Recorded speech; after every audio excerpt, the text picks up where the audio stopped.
There we go. Hey YouTube, GalDM here. I just wanted to talk a little bit about one shots and how I do them. This is going to be a continuation of the series I started called On Target. It's how to make a one shot. And today I'll be talking about the railroad. So I have a tendency, and I think a lot of people do, to think that railroading is a bad thing.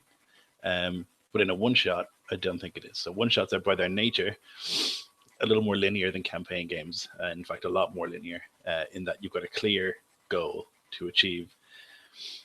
Like, it's definitely possible to have a wide open one shot, but in my opinion, like, nothing will get accomplished. I railroad my players hard in one shots. I read a story, and that's what's happening. There's not much room outside of that. And I think people know when they get into a one shot, that's what's going to happen. You've made up a plan, and that's what you're going to stick to. And I think people know that. So don't be afraid to railroad. I think I'm good at providing the illusion of choice, but really there's very little. I give a clear goal, and I usually start in the middle of an adventure.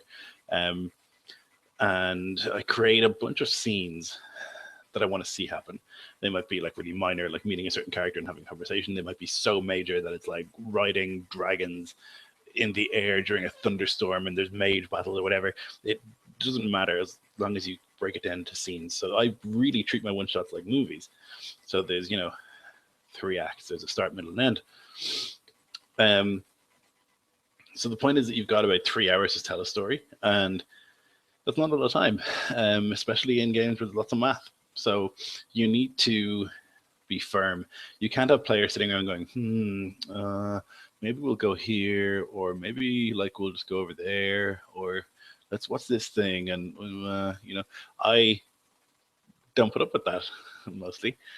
I will harry them with questions like, okay, so what are you doing? What do you want to do? You want to go to the next place? Do you want to go here? Is that what you want to do? And they say, yep. And then that's it. It's not... I don't tell them they have to go somewhere. I'm just saying that the next part of the adventure is in this place. So if they want to continue, that's where they go. And it seems like there's a lot of choice, but there isn't. And I think that everyone agrees that that's fine. So what I'm basically saying to you is don't worry about writing out all the possible places that could go or all the different things that could happen.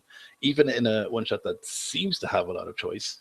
So good example would be my old triangle one shot. There was this huge Numenera, huge upside down pyramid with hundreds of doors, but they could only really access one of those doors. They probably could have, if they were inclined, gone into a different door.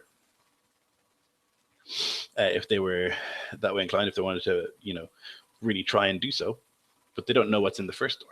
So they go into the second door, and it's the same adventure. There's stuff like that, little tricks and stuff to make sure that it looks like they've got a ton of choice, but really, you've done your bit. That's what's going to happen in this one shot. So all I'll say to you basically is, like, don't be afraid to railroad your players. It's not a big deal. I do it all the time. I think a lot of people do it all the time. And like, that's not a problem. In a one shot, you have very little time. Focus on what you want to get done. Encourage the players to go do that thing.